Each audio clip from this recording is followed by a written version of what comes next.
প্রধানমন্ত্রীকে স্বাগত জানাতে প্রস্তুত মরান। শনিবার থেকে ইতিহাস গড়বে অসম। এক সময়ে ভাঙা রাস্তাঘাটের জন্য বিখ্যাত ছিল অসম, আর শনিবার সেই রাজপথেই নামবে ভারতীয় বায়ুসেনার একাধিক যুদ্ধ ও পরিবহন বিমান। ডিব্রুগড়ের মরানে জাতীয় সড়কে তৈরি করা এমার্জেন্সি ল্যান্ডিং ফিল্ডের উদ্বোধন করবেন প্রধানমন্ত্রী।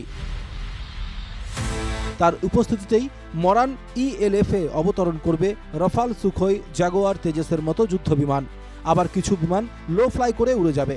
মরানে নামবে বায়ুসেনার পরিবহন বিমান সহ বিভিন্ন ধরনের কপ্টার।